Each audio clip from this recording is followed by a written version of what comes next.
Hi, my name is Ashley. I'm a nurse, and I'm going to just talk briefly about vomiting with children and what causes it and how to take care of them appropriately when they are sick.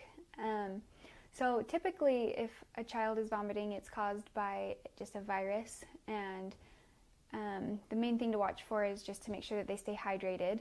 Another thing that can cause vomiting is if they have some mild food poisoning, that can also do it. So the body's trying to get rid of what's making it ill. So when children are vomiting, like I said, the main thing to do is make sure they stay hydrated. So the way that you can tell if they are staying hydrated is urine output. If they go more than 8 hours without passing any urine, they should be seen if they can't keep things down. Other signs of dehydration would be if their mouth is really dry, if they cry and there are no tears, things like that would indicate that they're dehydrated. So what you can do to keep a child hydrated, with older children, you can do water, but you don't want to do just water for too long. They need electrolytes and other nutrients besides just water. So it's recommended to do an oral rehydration solution such as Pedialyte. There's a lot of store brands of it. Or if they don't like that or they don't want that, you can also do a half-strength Gatorade, half water, half Gatorade, and that will be just as good. So with that rehydration solution or Gatorade that you're using, you don't want them to just guzzle it down because that will overwhelm the stomach again and they'll just throw up again. You want them to just be taking frequent drinks of it. If they can't eat anything without throwing up, it's fine. They don't need to, as long as they're staying hydrated with that. They can just drink the Gatorade or Pedialyte for quite a while, at least a day or so, and they don't have to be eating food with it because they're getting enough electrolytes and things that they're giving their stomach time to heal. So you'll just want them to stay hydrated with that. If they can't keep anything down, then you kind of go in levels. So if they're throwing up a couple of times, then give their stomach a break for a little while, and then you can start giving them more food. And if they just can't keep things down, you go down the very basic, they're having a really hard time, they're throwing everything up, is you'll give them sips of Pedialyte or the half-strength Gatorade every 5 minutes. If it's a younger child, you can even use a syringe and just put like a 5 ml syringe. You can just put a little bit in their mouth and have them drink it every 5 or 10 minutes. If they're doing that well and tolerating it and not throwing up for about 4 hours, you can double the amount.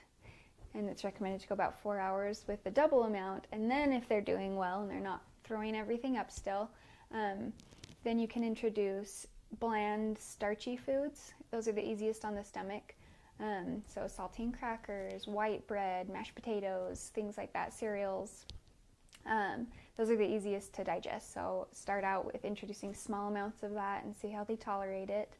If they start throwing up again, then go back down to that, just drinking the sips of the Gatorade or Pedialyte, and then work your way back up. So it's, like I said, the different steps. So if they're at the bland starchy foods, they're tolerating it well, and they're also drinking the Pedialyte or Gatorade, you can slowly introduce more, and then after about a day or so, you can usually go back to a normal diet.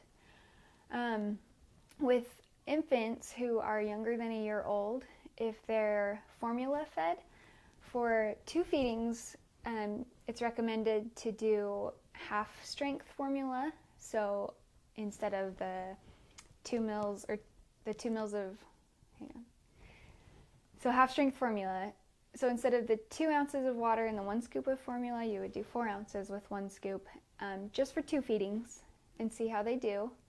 If they tolerate that, then go back to normal strength formula.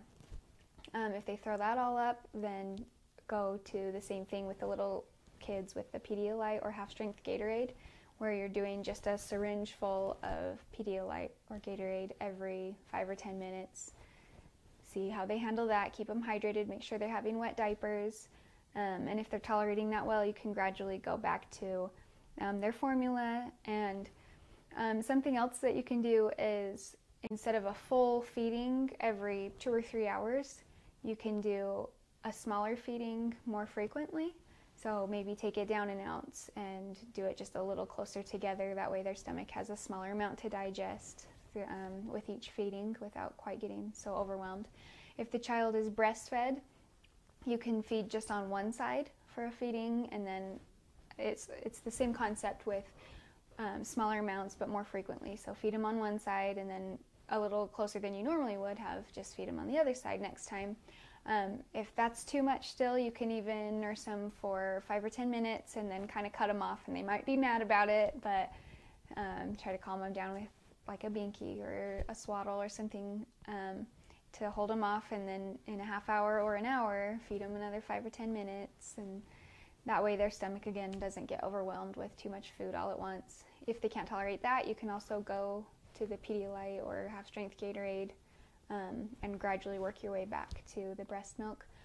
In a child who's vomiting, you don't want to give them medicine if you can help it, unless it's an essential medication that they need.